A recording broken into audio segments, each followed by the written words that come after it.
Okay, so here it is, my first book, Creating a Life of Vibrance, a proven system for extraordinary health. And I truly believe that. Anyway, I want to give you all folks a little idea of what I put into this book that I've been writing forever. So, in terms of that, um, chapter one, A Vibrant Revolution, is really about the revolution that occurred in me in terms of appreciating that good health is possible without necessarily any medications. Certainly, from my you know training as a physician at Columbia Medical School, I had been led to believe that we have medical problems, we need to go to the doctor, we need to take a pill or get a procedure to get them fixed. Lo and behold, it's often not the case. In chapters two, I talk a little bit about what I call Nature's Health Insurance Plan, which is another way of saying it is our instruction book that we were all given when we were born, but nobody's taken the time to read. And so basically, the idea is by following what nature has provided for eons and act and behaving in a way that our ancestors did, we can maintain good health, often without medications. In chapter three, I talk about the importance of nutrition. Now, there are so many arguments about it, but again, from my standpoint, what did our ancestors eat? Because that's been baked into our DNA. And what our ancestors ate was fresh, whole foods. Yes, they ate some protein, animal protein, absolutely. They also ate a lot of fruits and vegetables, nuts and seeds, whatever they could find. But it was all whole foods. It was not processed foods. And that's really the key. I talk a little bit about grains in chapter four and how whole grains can be helpful, but the problem is the grains that we get as whole grains here in this country generally have been modified genetically, and they've been milled out of desire for better sales, and they've created a product that's not as healthful as what our ancestors got for whole grains. So keep that in mind.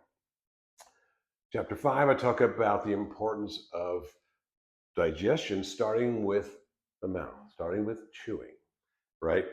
So many people are so used to eating food that's soft and doesn't really need to be chewed that they often really don't even chew their food. Our ancestors, again, whole foods were often kind of tough and whatnot, so they had to chew them. But that actually became an important part of digestion. When you chew, you not only break the food down, but you also start activating the enzymes in your mouth, which start the digestive process. And you also give a signal to the rest of your digestive system: food's coming, get ready, start making the enzymes. So again, it's just pointing out that we need to slow down, we need to chew our food properly to get the most from our food, regardless of what we eat. In chapter six, I dig a little into this whole issue about cholesterol. I think it's really overblown. Not that cholesterol isn't important, but it's not cholesterol that's the problem. It's what the typical American diet does to the cholesterol, which largely was we made ourselves, that has created this epidemic of heart disease. In chapter seven, I talk about supplements. And I do believe that supplements are important just because our food is not as healthful as what our ancestors ate, but also because our stress levels, the demands for our nutrition are greater today. So supplementation is important. How you supplement is important. And again, that's kind of what I touch on in chapter seven. In chapter eight, I talk about prebiotics and probiotics, which I do think are important. Our ancestors, again, they got bacteria in their food every time they ate because they weren't sterilizing their food. They were just eating what was available. And those bacteria that are in our food and then in our gut are essential partners in our health. They help us digest our food, they help us make our neurotransmitters, they help us keep our immune system strong. We literally can't live without the bacteria in our gut. We should not try to sterilize our life. Chapter 9, I talk about, again, the problem with the American diet is the processed and especially ultra processed foods. Those are newcomers. Our bodies have never been designed to know how to use them. And a lot of them don't really have any nutritional value at all. Most of them don't. They're there to extend the shelf life. They're in there to make them look the food look prettier, but it doesn't do anything for our health. So they should be avoided. Again, stick to a whole food diet. In chapter 10, I start with the discussion about detoxification, which, again, due to the fact that our environments are polluted, our food is polluted, we are under tremendous amounts of stress. All of this increases the need for detoxification, not only nutritionally, but emotionally and spiritually as well. In chapter 11, I actually dig a little bit deeper with the benefits of fasting. Fasting is, it's kind of like, oh, that's kind of weird, but it's part of our ancestors, you know, it was part of their life. They weren't able to go to the market and get, breakfast or go to, stop by McDonald's and get a meal. They had to find the food, and sometimes they couldn't. So they were forced to fast. No food, no, and that the problem people often, or the mistake people make, is that they think, well, they survived in spite of the fact that they didn't have breakfast or lunch or no food for a day. But in fact, the way evolution works, that actually contributes to better health. And scientific studies these days show that very truly. When people take a break from food all the time, by giving the digestive system a rest, it improves basically every system in your body. So it is something that's important to entertain and do on a regular basis. And there are many ways to do that. In chapter 12, I talk a little bit about what I call the tale of two wolves. And basically the idea is, with the Human Genome Project, which came out a while ago now, we thought we had all the answers. We know all the genes in the human being, and so we can fix all the problems. Wrong. The problems are here, and they're even worse. Why? Because more important than what genes you inherit is whether or not they get turned on. If it's a good gene, you want to turn it on. If it's a bad gene, you want to turn it off. And lo and behold, again, thanks to the amazing beauty of evolution, what turns on good genes is a good, healthy lifestyle. It's what I call feeding the good wolf. What turns off the bad genes is, guess what? It's not only eating properly, it's getting enough quality sleep, it's getting some regular exercise, it's having social connections. All those things are what determine whether or not genes get turned on or off. So again, you want to feed the good wolf, and you want to let the bad wolf starve. Okay. uh, in chapter 13, which I call Born to be Wild, again, it just points into the importance on so many levels of getting regular physical exercise. You cannot be as healthy physically, mentally, emotionally, and spiritually as you could be if you're not exercising. It's built into our DNA. Don't just think that going for a walk is all you need to do. Exercise like our ancestors, which is a variety of exertions depending on what they were doing. If they were chasing an animal, then they were running. If they were, trying to lift some rocks so they could get to some, roots that or underneath it, then they were doing some weight training, right? So variety is very important, but exercise in general is key. In terms of our cardiovascular system and the importance of good heart health, in addition to the whole story about cholesterol, I think that the mistake people make is they think they just need to take a pill keep their cholesterol down, and they're good. It's like, no, clearly not. We got lots of people taking statins these days, and people are still getting heart disease and heart attacks and strokes and dying. So it's more than that. And I'm trying to touch on some of the other parts that are important and go into that in chapter 15 and talk about the importance of the glycocalyx, which is a fairly new area of interest. And it's basically, we tend to think of the arteries as being these pipes, right? And they are so much more than that. They not only have the ability to expand and to contract when needed.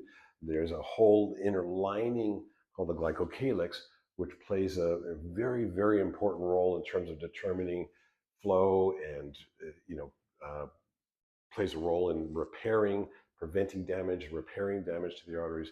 Um, it's a whole new world that we're learning about right inside our arteries.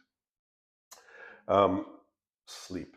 Chapter 16 is about sleep. And again, people think, well, I get my 6-7 hours of sleep, and I'm good. It's like, well, number one, you don't look good, you look tired. but on top of that, the thing is that you have to understand our we were designed for the life of our ancestors, right? Our ancestors were hunter-gatherers. Modern day hunter-gatherers, which we can assume have a fairly similar life to what our ancestors lived. Modern day hunter-gatherers work, if you will, 4 hours a day. 4 hours. And what's that work? It's walking through the forest looking for berries. That's what I call a vacation. I think most of us would think, wow, wouldn't that be wonderful? But aside from that their work day was less stressful and shorter. That means they had 20 hours of the 24 for either relaxing or sleeping. So they were constantly doing regenerative repair work on their body even while they're awake. These days we are so busy. We have so much going on. Not that there's anything wrong with it, but the problem is then our only repair time is when we're sleeping. So if you're not getting quality sleep, if you're just unconscious because you took a sleeping pill, you're not going to get the same regenerative repair work done that you would if you were sleeping naturally. So getting enough quality sleep, and that can be done without drugs, is key to optimal health. Stress management, again, chapter 17. We are all so stressed, and we all, again, that's the thing, we compare ourselves to our neighbors or to our colleagues, and we think, well, yes, I have a lot going on, but I'm no different than my neighbor. It's like, that's the wrong analogy. We weren't designed for this life. We were designed for the life that existed for our ancestors a million years ago, where there was not much going on. There was little stress. There were short moments of intense stress, like when you were being chased by a tiger, but those were few and far between. These days, our stress is not as intense, not as acute, but it's chronic. From the moment we get up, we start looking at our phone. Oh, this is what I got to do today. Oh, I got a text message from my boss. Oh, and then you're on the road, you're in traffic, and you're working, and you're just working on your computer while you're trying to eat something for lunch, and then you get home and you got to deal with the kids, and it's not the life that we were designed for. Nobody's going to go back and live in a cave. I'm certainly not going to. But you have to be aware. You have to make some concessions. You have to help your body recover, which is what stress management is all about. Breathing is a very effective way to deal with that. That's I touch on chapter 18. It's one of the easiest ways to manage stress, and it's something we all have to do. You can't avoid breathing. But the problem is when people are busy and they're stressed, they don't breathe properly. They breathe in a very shallow, rapid way, which actually causes your cortisol, your stress hormone levels to rise. So even if you're not stressed, if you're breathing shallowly, you're going to become stressed. So by using proper breathing techniques, which you can do, when you're in the car stuck in traffic, you can do it when you're, on a Zoom call with people in your office or whatever. You can always breathe, and just by taking slow, deep abdominal type breaths, you actually lower your cortisol levels and you maximize your health. But the hard part is remembering to do it. In chapter 19, I talk about the fact that we are social animals. When people are isolated, when babies are, who lose their parents are raised in orphanages where there's not much physical contact, they have psychological problems and actually physical problems too. We need human touch. So Zoom is never going to replace human touch and being with people that we care about. It's really essential, not only for our emotional, but also our physical health. Finally, chapter 20, I talk about the importance of hormones, something that I've been involved with now for going on 30 years, helping people maintain optimum hormone levels. The one thing that occurs for everybody, regardless of how you eat and exercise or whatnot, is with age, your hormones are going to decline. And that's why when you're 20, you can party all night long, you can eat fast food, and you're fine. You still wake up, you're ready to go, you got an activity, you're smart, you're sharp. But when you're 60 or 50 or even 40, you can't do it quite as well, right? Despite the fact that many of us try and behave a little bit better, our health declines because it's the decline in hormone levels that happen to all of us that plays a huge role.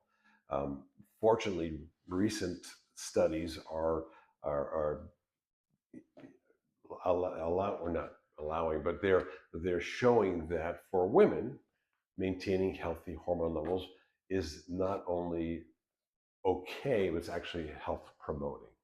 Your risk of dying of heart disease or a stroke is almost 20 times as high as your risk of dying of breast cancer. So yes, you want to be aware of, what you're doing in terms of that. You don't want to increase your risk of breast cancer. But if you're 20 times as likely to die of a heart attack, you're probably going to be better. It'll be better to take care of your heart, right? But in addition to that, hormones play a huge role in terms of the quality of the life that you have, not just the number of years that you have. So very important to maintain healthy hormone levels for both men and women. It needs to be done by somebody who is experienced with it. It needs to be done in a balanced, it needs to be done in a monitored way, but really, really important. Okay.